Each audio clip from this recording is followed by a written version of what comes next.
Welcome to The Explainer. Today, we're going to tackle a word that you've definitely heard, but maybe haven't quite pinned down. The word is glory. So let's just start there. When you hear that word glory, what actually comes to mind? Seriously, what's the first image that pops into your head? For most of us, it's something kind of like this. A little abstract, right? Maybe it's a feeling you get, or another word for praise, or just a bright light. But the source material we're digging into today paints a picture that is way more concrete and honestly, way more powerful. To really get it, we've got to go back to the original Hebrew. The word is kabod, and it doesn't mean something light or floaty. It means weight, substance, significance. It's this idea of a perceptible heaviness, a presence you could actually encounter. Okay, so where does this idea of a weighty presence even come from? Let's trace it back to where it first shows up in the biblical story. And maybe surprisingly, it all starts with a mysterious, wandering cloud. For the ancient Israelites who were escaping Egypt, glory was not some abstract concept they talked about. No way.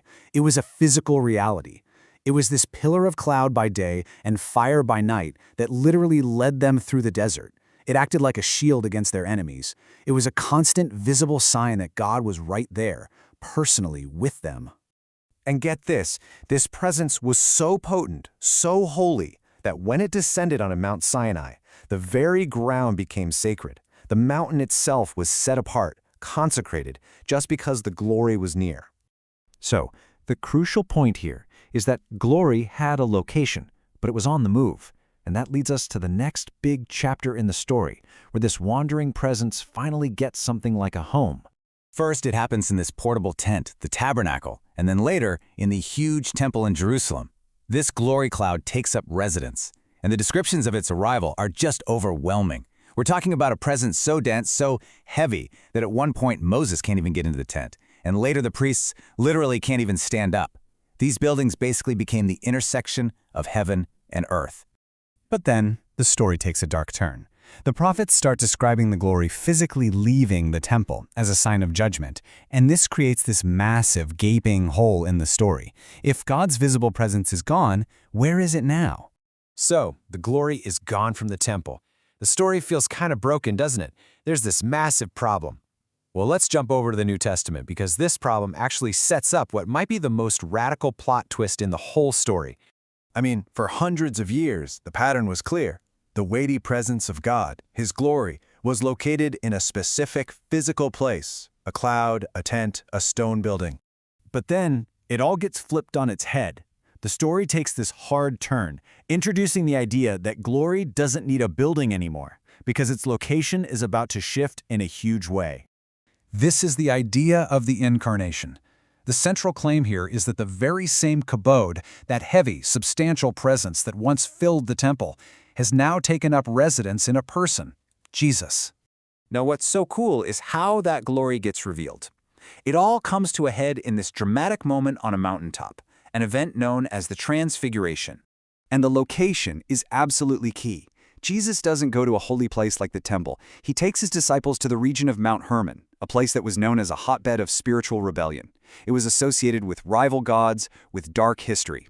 He literally walks into enemy territory to make this statement. And what happens there illustrates a fundamental difference. Remember when Moses came down from Mount Sinai? His face was shining with a reflected glory because he had been near God's presence. But on this mountain, Jesus' glory blazes from within him. It isn't reflected light, it's his own. So on this mountain, all these different threads of the story just come crashing together. You've got this radiant light. You have Moses and Elijah representing the entire history of Israel's scriptures suddenly appearing. And then that ancient sign of God's presence, the glory cloud, it descends and just envelops all of them. A voice then speaks from the cloud, and it just completely reorders all authority. Moses and Elijah are there, these legends of the faith, but the voice doesn't say listen to them, it singles out one person. Listen to him. This incredible moment on the mountain isn't just the end of the story. It's not just a climax. It's actually pointing forward to a future destiny for all of humanity. You see, the final takeaway here is that humanity was created from the beginning to reflect this very same glory. The ultimate vision is for a restored creation, a world just completely saturated with the visible, weighty presence of God. a world where that glory is the actual light source. So we end with this final thought. After this incredible journey, from a cloud to a temple to a person, the story seems to turn and ask us a question. If glory is the tangible, visible presence of God in the world, where is that presence supposed to be seen and encountered today?